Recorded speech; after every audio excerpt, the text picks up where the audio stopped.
আমরা কোন প্রেক্ষাপটে এখানে এই হাসপাতালে আসলাম সেটা আপনারা সবাই জানলেন। নির্বাচন পরবর্তী সময়ে বিভিন্ন স্থানে বিশেষ করে এনসিপি যে 30টা আসনে নির্বাচন করেছে এবং এর বাইরেও বিভিন্ন জায়গায় যেখানে এনসিপি নেতাকর্মীরা আমাদের জোটের প্রার্থীদেরকে বিজয়ী করতে কাজ করেছেন, এজেন্ট ছিলেন কিংবা নির্বাচনে সক্রিয় ছিলেন এবং সক্রিয় না থেকে শুধুমাত্র ভোট দিয়েছেন, এমন অনেকের উপর সারা দেশে হামলা হচ্ছে।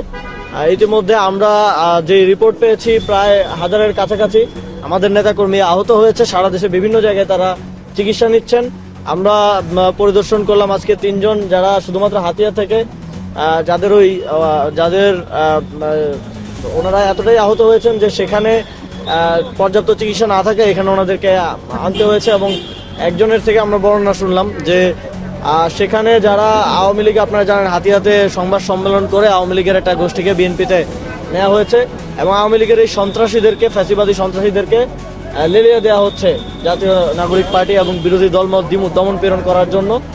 সেখানে আমাদের একজন নেতা, যাকে আপনারা হয়তো দেখেছেন সোশ্যাল মিডিয়ায়, তার ছবিটা এসেছিল এবং তিনি নিহত হয়েছেন বলে এক ধরনের গুজব সে সময় ছড়িয়েছিল।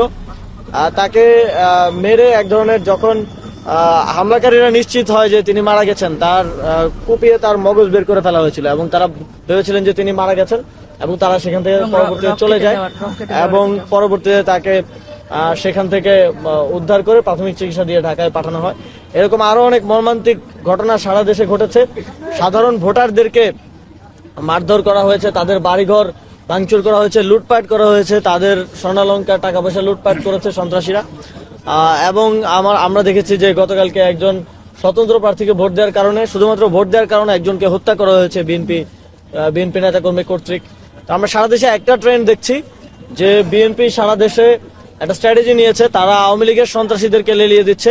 বিএনপির নেতৃত্বে আওয়ামী লীগ তাদের জুলাই গণঅভ্যুত্থানের প্রতিশোধ নিচ্ছে বলে আমাদের মনে হচ্ছে এবং এটা এক ধরনের মৌন সম্মতি উৎপাদন করা হচ্ছে বিএনপির শীর্ষ নেতৃবৃন্দর পক্ষ থেকে। তারা যখন আজকে প্রেস ব্রিফিং করলো, তারা কথা বললো, আমরা আশা করেছিলাম যে তারা সারা দেশে তাদের সন্ত্রাসীদেরকে তারা নিয়ন্ত্রণ করার জন্য কোনো কথা বলবে, তারা তাদের সন্ত্রাসীদেরকে নিবৃত করার জন্য কঠোর কোনো ব্যবস্থা গ্রহণ করবে এবং যারা এই ধরনের হামলাগুলোর সাথে জড়িত, যে জায়গায় হত্যার মতো ঘটনা ঘটেছে এবং স্পষ্ট হামলা করা হয়েছে মানুষকে হত্যার উদ্দেশ্যে, ভোটারদেরকে, এজেন্টদেরকে, বিরোধী দলমতের মানুষকে তাদের বাড়িঘর লুটপাট করা হয়েছে, তাদের বিরুদ্ধে এখন পর্যন্ত কোনো শাস্তিমূলক ব্যবস্থা আমরা সেভাবে দেখতে পাইনি। আমরা নির্বাচনের আগে দেখছিলাম যে কোথাও চাঁদাবাজির খবর আসলে বা কিছু আসলে তারা সেখানে বহিষ্কার করতো, কিন্তু নির্বাচনের পরে আমরা সেটা দেখছি না।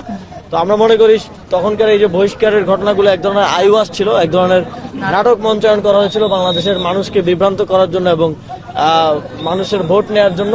যেই তারা নির্বাচিত হয়ে গেল, তারা এখন আর দেশের মানুষের কোনো দায়িত্ব নিচ্ছে না, তারা তাদের সন্ত্রাসীদেরকে নিবৃত করতে কোনো ধরনের কথা বলছে না।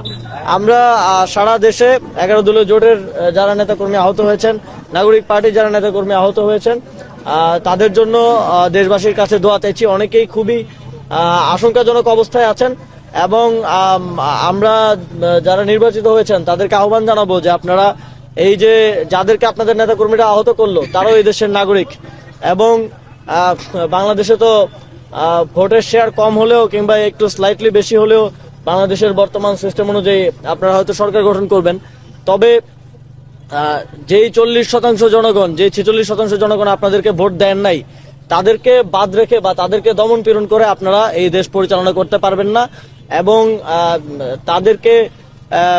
তাদেরকে সেকেন্ড ক্লাস সিটিজেনের মতো ট্রিট করে আপনারা এই দেশ পরিচালনা করতে পারবেন না। এবং সেক্ষেত্রেও সেটা যদি আপনারা করতে চান, তাহলে আমরা যেই 11 দলীয় জোট এবং আমরা আমাদের সেই জনগণের পাশে দাঁড়াবো এবং তাদের জন্য আওয়াজ তুলবো এবং আমাদের আহ্বান থাকবে সরকারের প্রতি। এখন অন্তর্বর্তীকালীন সরকার এখনো দায়িত্বে আছে এবং পরবর্তীতে যে সরকার আসবে, তারা এই নির্বাচনে যে সন্ত্রাসীদের যে ভায়োলেন্সের মাধ্যমে যারা আহত হয়েছে, যারা মুমূর্ষু অবস্থায় আছে, সকলের নিরাপত্তা তো নিশ্চিত করবেই, পাশাপাশি এই ঘটনাগুলোর সুষ্ঠু বিচার বাস্তবায়ন করা হবে এবং তাদেরকে ক্ষতিপূরণ দেওয়ার দাবি আমরা জানাচ্ছি।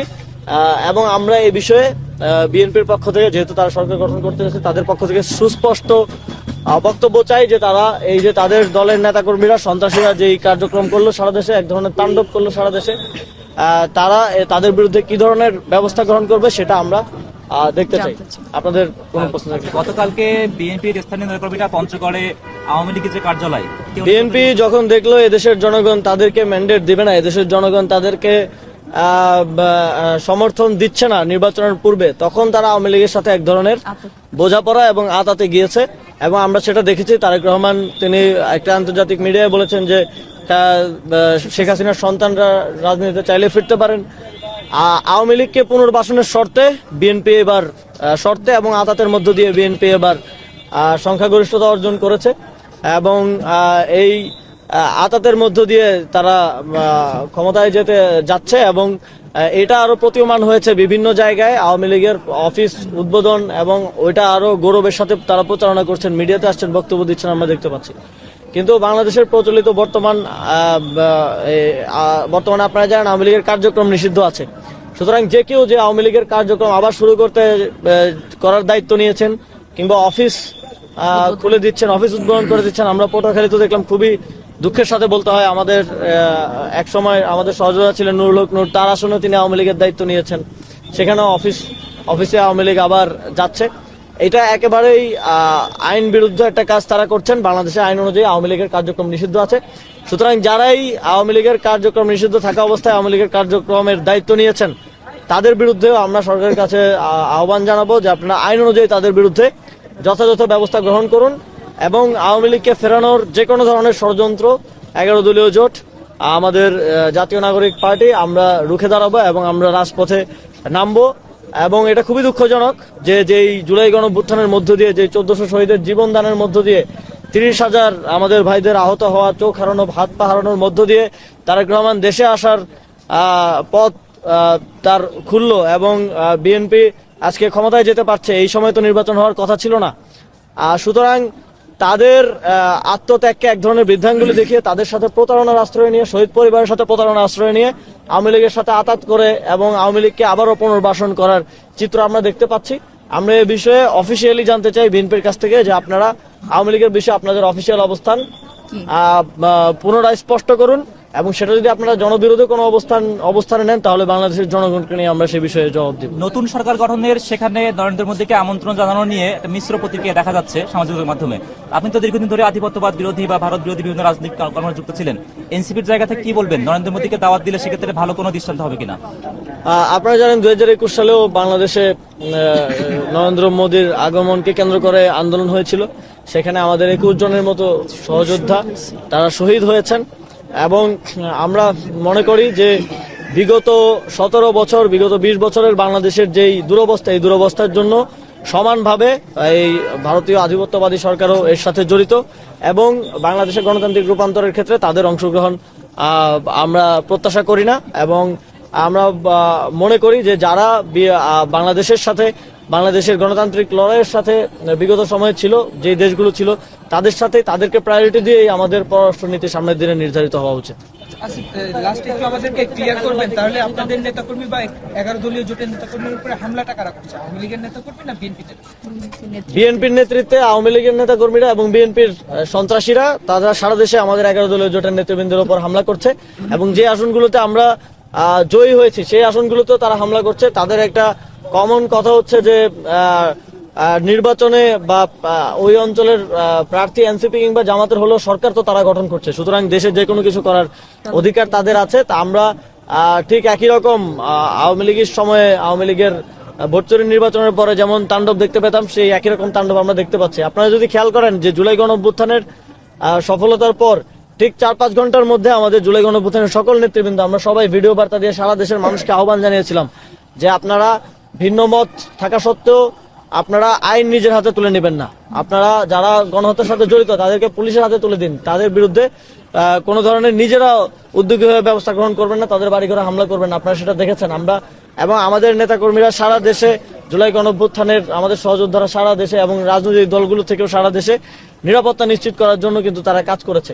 অথচ আমরা এখানে বিএনপিকে দেখলাম যে এক ধরনের চুপচাপ বসে থেকে তারা এটা এনজয় করছে, বিএনপির শীর্ষ নেতৃত্ব এনজয় করছে যে সারা দেশে ভিন্ন মতের উপর যে দমন পীড়ন চলছে। সুতরাং এটা চলতে থাকলে এটার পরিণতি কি হয় আমরা বিগত সময়ে দেখেছি, আমরা 2024 সালে দেখেছি। সুতরাং আমাদের তাদের প্রতি আহ্বান থাকবে এবং তাদের প্রতি আমাদের থাকবে যে আপনারা আপনাদের এই সন্ত্রাসীদেরকে থামান এবং তাদের বিরুদ্ধে যথাযথ ব্যবস্থা গ্রহণ করুন। ঢাকা 8 আসনের ফলাফল নিয়ে যে পুনরায় ভোট গণনা হবে এরকম একটা কথা আমরা শুনতে পাচ্ছি। পরে জানানো হলো যে সুযোগ নেই, ওটার কোনো আপডেট আছে কিনা আপনারা সর্বশেষ? আমাদের পক্ষ থেকে রিভিউ আবেদন করা হয়েছে পুনর্গণনার জন্য এবং এই বিষয়ে আমাদের দাবি থাকবে নির্বাচন কমিশন সেখানে আমরা স্পষ্ট দেখতে পেয়েছি কি কি ধরনের অনিয়ম হয়েছে এবং আমরা আপনাদেরকেও দেখিয়েছি, তাদের ভয়েস রেকর্ড কল রেকর্ড আমরা আপনাদেরকে দেখিয়েছি এবং আপনার সবাই পুরো জাতি দেখেছে কিভাবে ভোট কেন্দ্রে তার নিকটাত্মীয় ঢুকে তার স্ত্রী ঢুকে ভোট গণনা প্রভাবিত করেছেন। সুতরাং আমরা 8 আসন 13 আসন সহ আরো কয়েকটি আসনে ইতিমধ্যে রিভিউ করার জন্য পুনর্গণনা করার আবেদন জানিয়েছে। আমরা আশা করব যে নির্বাচন কমিশন এই বিষয়গুলোকে পুনর্গণনার মাধ্যমে সঠিকভাবে সম্পাদন করবেন, সুষ্ঠুভাবে এটার একটা স্পষ্টতা জনগণের কাছে দেওয়ার দরকার আছে। ধন্যবাদ আপনাদের সবাইকে।